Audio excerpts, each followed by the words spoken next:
Mais écoutez, quand on va chercher l'adversaire, quand on est bien physiquement, en général, on n'a pas trop de problèmes. C'est quand on a un peu de... Quand physiquement, on a un petit peu un coup de mou, à ce moment-là, il faut que l'équipe se forme un bloc. Et ça, on ne sait pas trop le faire parce qu'on a un milieu qui est vraiment porté vers l'attaque.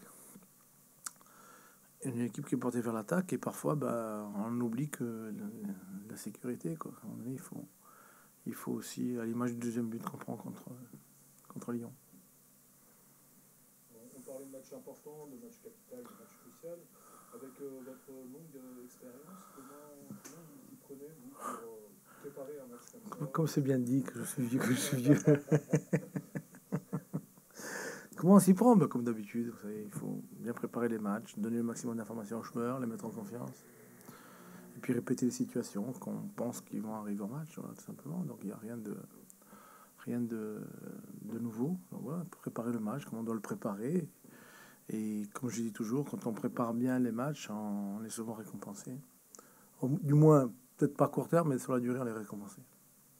Je pense notamment aux plus jeunes, comme Doucouré, comme Diarra, qui n'ont pas forcément l'expérience de ces rendez-vous-là. Est-ce qu'il faut être un peu plus attentif à eux dans des périodes comme ça? Oui, il faut toujours être attentif aux jeunes, bien sûr. Ils ont moins de vécu. Mais vous avez vu le match contre Lyon, hein, j'ai pas trop vu de problème chez les deux jeunes, tout simplement. Qu'est-ce que je préfère?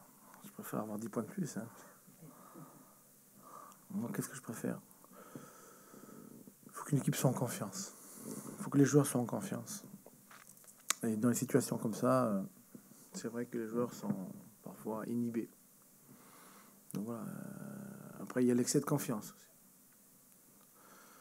Il faut lutter contre l'excès de confiance. Ça provoque souvent des relâchements.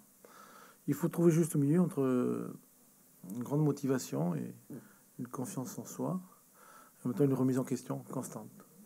C'est valable dans la situation où on est, mais c'est valable tout le temps. C'est valable tout le temps. C'est ça un sportif de haut niveau, quel que soit le sport qu'il pratique. Est-ce qu'il y a un parallèle à faire entre les deux saisons de Strasbourg et de Nantes? C'est une équipe qui tout le monde attendait plus haut au classement et qui a un peu suivi la même trajectoire. Disons que pour Strasbourg, c'est depuis le début de saison. Hein. Et Nantes, c'est que depuis un mois. Parce que Nantes, ils ont quand même fait un parcours en Coupe d'Europe. Ils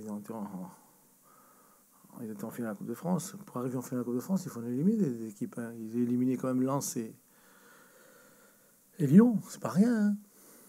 Donc voilà.